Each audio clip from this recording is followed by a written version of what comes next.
الرحمن الرحیم اهدنا الصراط المستقیم صراط الذین انعمت علیہم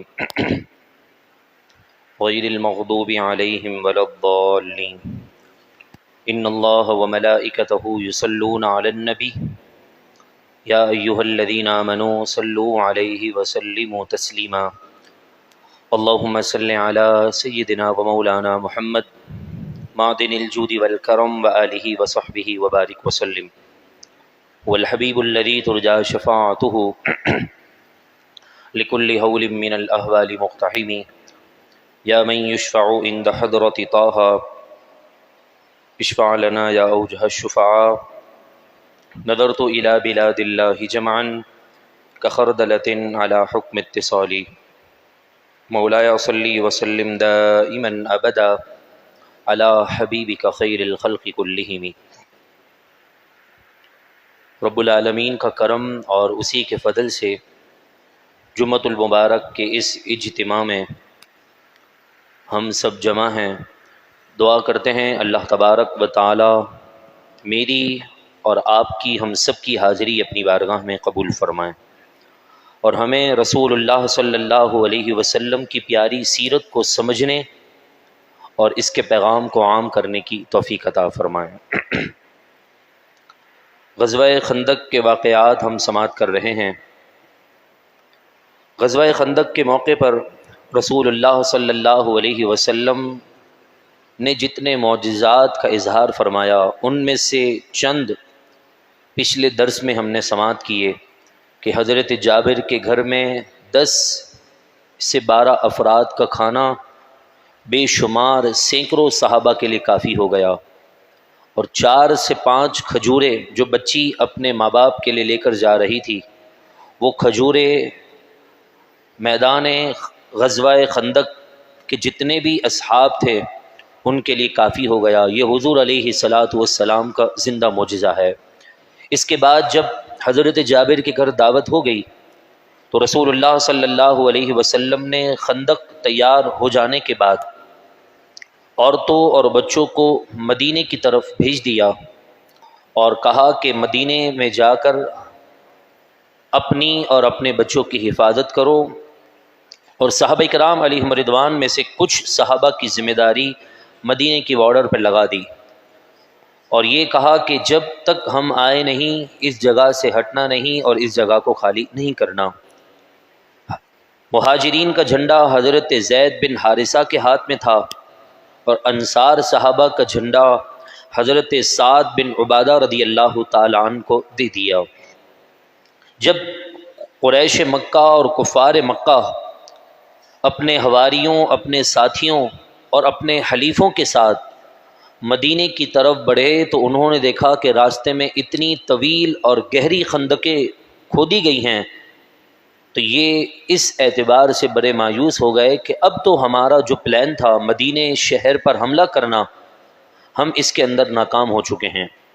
مگر پھر بھی وہ کوشش میں لگے رہے۔ 15 سے 20 دن سے زیادہ، تقریباً 25 سے 30 دن کے درمیان یہ محاصرہ کرتے رہے۔ مسلمان یہاں پر کھڑے ہو کر دفاع کرتے رہے، وہ تیر برساتے، یہ یہاں سے تیر برساتے، وہ وہاں سے پتھر پھینکتے، مسلمان بھی جواباً پتھر سے اس کو جواب دیتے۔ یہ سلسلہ 25 سے 30 دن کا چلتا رہا، مگر اس کے باوجود پھر بھی کافر مدینے کی اس باؤنڈری کی طرف داخل نہ ہو سکے۔ جب یہ سارا منظر کہ کافروں کی اتنی طویل تعداد ہے منافقوں نے دیکھی تو انہوں نے پھر سے مسلمانوں سے اپنا دامن بچانے کی کوشش کی اور علیحدگی کا اعلان کر دیا۔ قرآن مجید فرقان حمید سورہ احزاب کے اندر فرماتا ہے اذ جاؤکم من فوقکم ومن اسفل منکم واذ زاغت الابصار وبلغت القلوب الحناجر وتظنون باللہ الظنون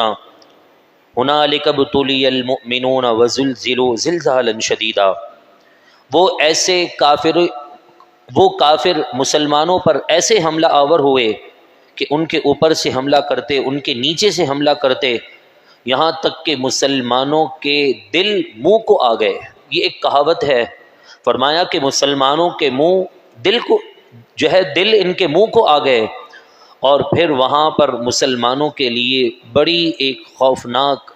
ہوا بھی چل رہی تھی، گویا زلزلہ جیسی آفت ان پر آئی۔ جب منافقین نے یہ دیکھا تو کہنے لگے یا رسول اللہ ان بیوتنا عورہ، ہمارے گھر کے دروازے کھلے ہوئے ہیں، آپ اجازت دیں تو ہم بھی مدینے چلے جائیں۔ وما ہی بعورہ، تاکہ ہم وہاں جا کر اپنے گھر کے دروازے بند کر لیں۔ میدان خندق میں کھڑے ہیں، لیکن انہیں اپنے گھر کے دروازوں کی فکر ہوئی کہ ہم اپنے گھر کے دروازے کھلے چھوڑ کر آ چکے ہیں۔ قرآن فرماتا ہے وما ہی بعورہ، ان کے گھر کے دروازوں کا مسئلہ نہیں، بلکہ ان یریدون الا فرارا، وہ فرار ہونا چاہتے تھے، وہاں سے بھاگ جانا چاہتے تھے۔ لیکن رسول اللہ صلی اللہ علیہ وسلم کے جان نثار صحابہ کی استقامت کے بل بوتے پر حضور علیہ الصلاۃ والسلام کی ذات اقدس وہاں موجود تھی، اس کی برکت سے کافر مسلمانوں پر حملہ نہ کر سکے، مگر پھر بھی کچھ کافروں نے کوشش کی کہ وہ کسی طرح مسلمانوں کو نقصان پہنچائیں۔ انہوں نے آپس میں یہ تعبیر اور تدبیر کی کہ ہم میں جو سب سے زیادہ جنگجو ہے، بہادر ہے، جو گھوڑا سوار ہے، اس گھوڑ سوار کو ہم اس خندق کو پار کروا دیتے ہیں۔ انہوں نے کچھ بندوں کی ذمہ داری لگائی کہ انہوں نے خندق کا معائنہ کیا۔ خندق یعنی جو بڑے بڑے گڑھے کھود کر رکھے تھے، ان میں سے ایک جگہ انہیں ایسی نظر آئی کہ جس میں خندق اور زمین کا جو حصہ تھا وہ کم تھا، وہاں سے اتر کر دوسرے پار جانا یہ ایک عام انسان کے لیے بھی آسان تھا،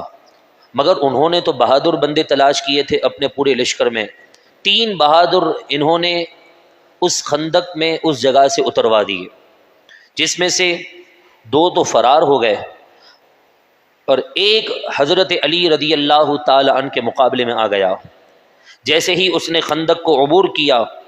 تو وہ وہاں پر جا کر کہنے لگا کہ ہے کوئی جو مجھ سے مقابلہ کرے گا، حالانکہ اس بندے کا نام عمر بن عبد تھا اور یہ 90 سال کا بوڑھا انسان تھا، مگر طاقت اس کے اندر بڑی تھی،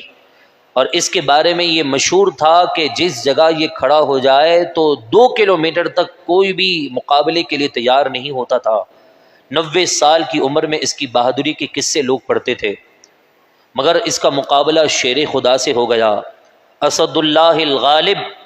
یعنی اللہ تبارک و تعالی کے غالب شیروں میں سے ایک شیر حضرت علی المرتضیٰ سے ہوا۔ جب اس نے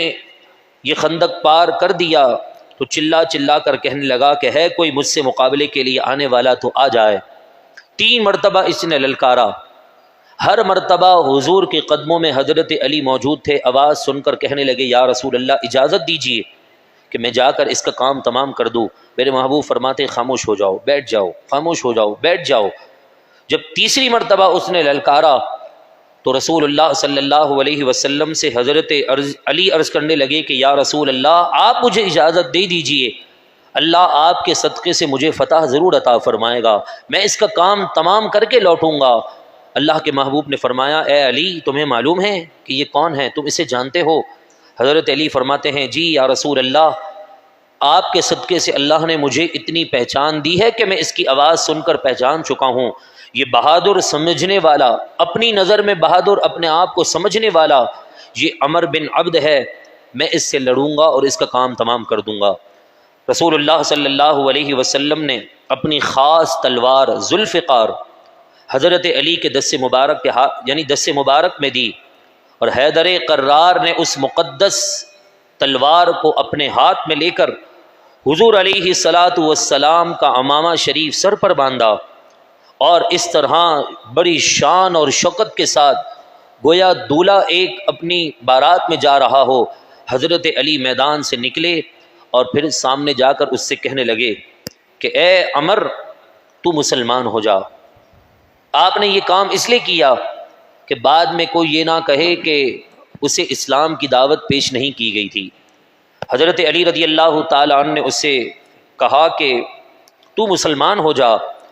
عمر کہنے لگا یہ تو مجھ سے ہرگز ہو نہیں سکتا، اگر مسلمان ہونا ہی تھا تو میں پہلے ہی ہو جاتا۔ حضرت علی نے کہا کہ ٹھیک ہے، اگر مسلمان نہیں ہوتا تو واپس چلا جا، اپنے ہاتھ اور اپنے جسم کو اپنے خون سے رنگین مت کر، لڑائی سے واپس ہو کر گھر کی طرف چلا جا۔ عمر نے کہا یہ بات بھی مجھے منظور نہیں۔ حضرت علی نے کہا کہ ٹھیک ہے، مسلمان بھی نہیں ہوتا، جاتا بھی نہیں، تو آجا مجھ سے لڑ لے۔ تو حضرت علی رضی اللہ تعالی عنہ نے جب یہ بات کہی تو وہ ہنس کر کہنے لگا، یہ سوچ بھی نہیں سکتا تھا کہ دنیا میں کوئی میرے مقابلے میں اترے گا، اور یہ بھی میں کبھی نہیں سوچ سکتا تھا کہ کوئی مجھے مقابلے کا چیلنج دے گا، مگر ہے کون تو؟ اپنا نام تو بتا، میں تجھے جاننا چاہتا ہوں۔ حضرت علی رضی اللہ تعالی عنہ سے پھر وہ کہنے لگا کہ میں تم سے جنگ نہیں کرنا چاہتا۔ حضرت علی نے فرمایا مجھے جنگ کرنا تجھ سے بے حد پسند ہے، میں تجھ سے لڑنا چاہتا ہوں، آخر اپنا نام بتا دے۔ جب حضرت علی رضی اللہ تعالی عنہ نے اپنا نام بتایا کہ علی بن ابی طالب، تو وہ کہنے لگا اے بھتیجے، تو میرے بھائی کے بیٹے کی عمر کا ہے، میں تجھ سے کیا لڑوں؟ تو میرا بھتیجا ہے، اور میں اپنی اس شان کو یہ نہیں سمجھتا کہ میں اپنے بھتیجے سے لڑوں، لہذا تمہاری عمر بہت کم ہے، کسی مرد کو میرے مقابلے میں بھیجو۔ حضرت علی رضی اللہ تعالی عنہ نے فرمایا کہ مجھے تمہارا خون بے حد پسند ہے، میں ہی تجھ سے لڑوں گا۔ جب اس نے یہ سنا کہ میرے سامنے ایک نوجوان مجھے لڑکار رہا ہے، مقابلے کے لیے ابھار رہا ہے، تو وہ اپنے گھوڑے سے اترا، اور اس نے اترتے ہی اپنی تلوار سے اپنے گھوڑے کی ٹانگیں کاٹ دی، اور کہنے لگا کہ اب واپس جانے کا کوئی راستہ نہیں، اس خندق کو پار میں کر نہیں سکتا گھوڑے کے بغیر، اب آر اور پار کی گیم ہوگی۔ حضرت علی رضی اللہ تعالی عنہ کی طرف وہ تیزی کے ساتھ بڑھا، اور اس نے ایسا زور کا وار کیا کہ حضرت علی نے اپنی ڈھال سے اس کے وار کو روکا، مگر اس کی تلوار اور اس کے جسم میں جو بہادری تھی، وہ جو رفتار تھی، اس رفتار اور اس کی تیز تلوار کی دھار کی وجہ سے حضرت علی کی ڈھال بھی ٹوٹ گئی، اور وہ تلوار سیدھی آتے آتے حضور علیہ الصلاۃ والسلام کا امامہ چاک کرتے ہوئے حضرت علی کے پیشانی تک آ گئی، اور زخم لگ گیا، اور زخم بھی اتنا گہرا تھا کہ آپ اکثر کہتے تھے کہ خندق کا یہ زخم میرے لیے جان لیوا ثابت ہو سکتا ہے، اتنا گہرا آپ کو زخم لگا، مگر آپ نے ہمت نہ آری، آپ کے جسم سے خون رسنے لگا، آپ نے کہا اب تیری باری ختم، اب میری باری ہے، تو نے بھی ایک باری پوری کر لی، اب میرے کو موقع دے۔ یہ ابھی کہہ رہے تھے کہ اس نے دوسرا وار کرنے کا ارادہ کیا، حضرت علی رضی اللہ تعالی عنہ نے اپنی تلوار آگے لے کر زور سے ایسا وار کیا کہ اس کے جسم کو دو حصے میں کرتے ہوئے اس کا جسم گر گیا، اور وہ تڑپنے لگا، اور تڑپتے تڑپتے جہنم رسید ہو گیا۔ جب حضرت علی رضی اللہ تعالی عنہ اسے واصل جہنم کر کے واپس آ رہے تھے، تو گویا میدان بھی یہ کہہ رہا تھا شاہ مردہ شیر یزدہ قوت پروردگار، لا فتح الا علی لا سیف الا ذوالفقار،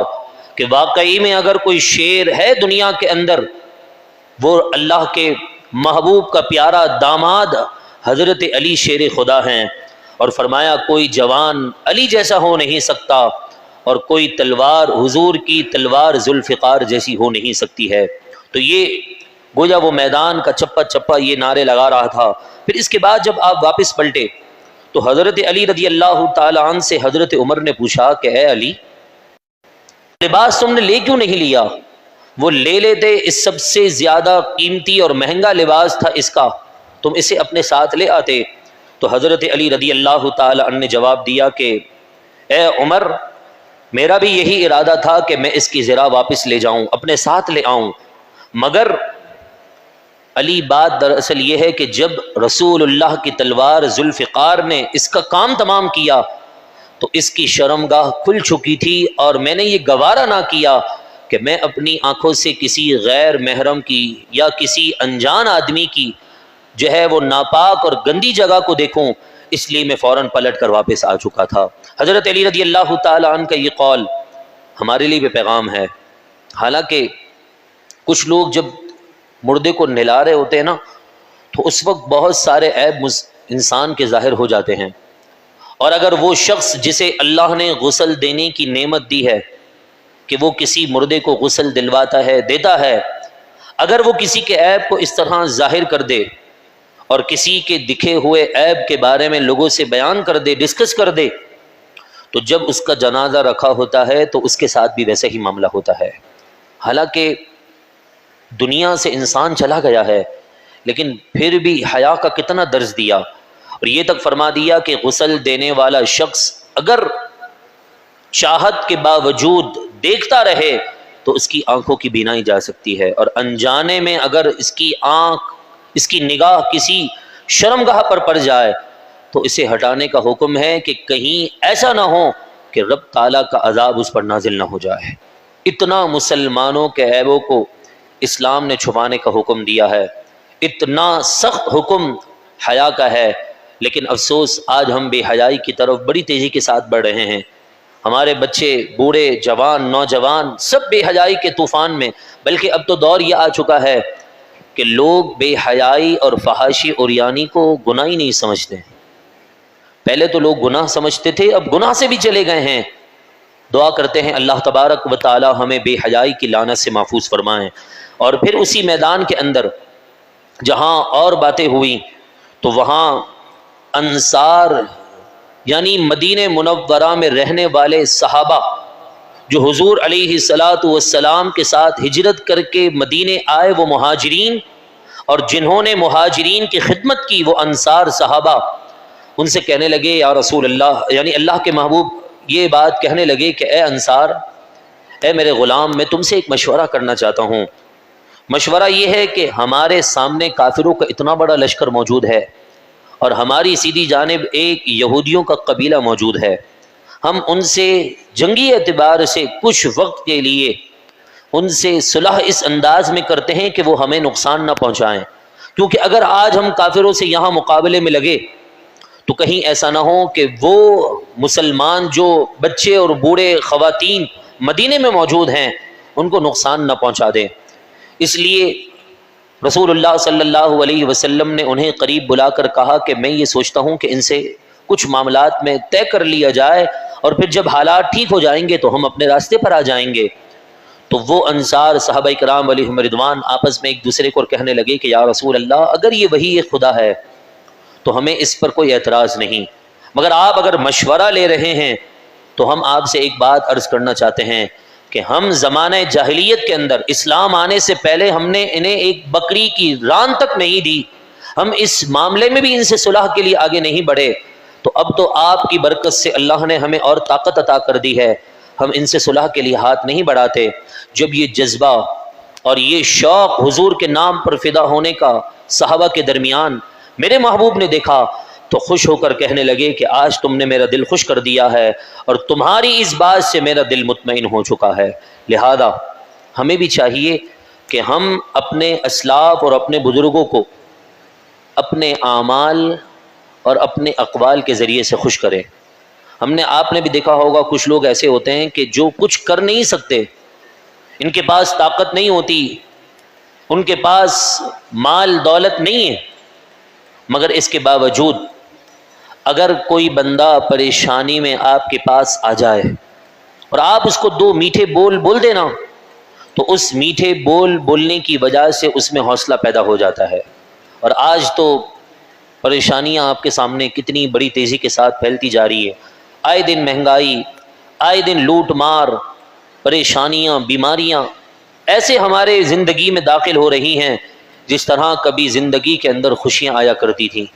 اب تو مسلمان خوشی کے لیے ترس چکے ہیں، ہر وقت غم، تکلیف، پریشانی، بیماریاں۔ اگر آپ کے دو بول بولنے کی وجہ سے کسی مسلمان کے دل میں ایک آس پیدا ہو جائے، خوشی کی اسے لہر مل جائے،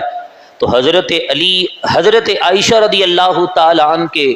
حدیث پاک کے مفہوم کے مطابق اللہ تعالیٰ اس بندے کو جنت عطا فرما دے گا۔ تو لہذا ہمیں چاہیے کہ ہم مسلمانوں کو خوشی کا موقع فراہم کریں، آپس میں لڑائی جھگڑے، چھوٹی چھوٹی باتوں پر ایک دوسرے کے گریبان پکڑنا، یہ ایک اچھے مسلمان کے لیے زیب نہیں دیتا ہے۔ صبر، حلم، برداشت، بردباری،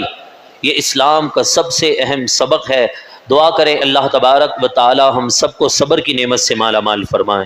حلم عطا فرمائیں، بردباری عطا فرمائیں، برداشت کرنے کی طاقت عطا فرمائیں، اور جو دین کے خلاف چلنے کی کوششیں کرتے ہیں، مسجدوں کو نقصان پہنچاتے ہیں، رب العالمین ایسے شریروں کے شر سے ہم سب مسلمانوں کی حفاظت فرمائیں۔ الحمدللہ جون جولائی کے مہینے میں ہماری اسی مسجد میں سمر ویکیشن کا اہتمام کیا جا رہا ہے، جس کا عنوان ہی پیارا ہے، ڈیٹیل آپ نے بارہا سنی ہوگی، عنوان کتنا پیارا ہے کہ اسکول کی چھٹیاں رحمت الہی کا ذریعہ بن چکی ہیں۔ آپ بھی اپنے بچوں کو اس سمر ویکیشن کے اندر ایڈمیشن کروائیں تاکہ وہ عربی، انگلش، احادیث، نماز اور دیگر بنیادی باتوں کو سیکھ کر آپ کے لیے قیامت کی رسوائی سے بچنے کا سبب بن جائیں۔ اللہ تبارک و تعالی ہم سب کو عمل کی توفیق عطا فرمائیں۔ وآخر دعوانا ان الحمدللہ۔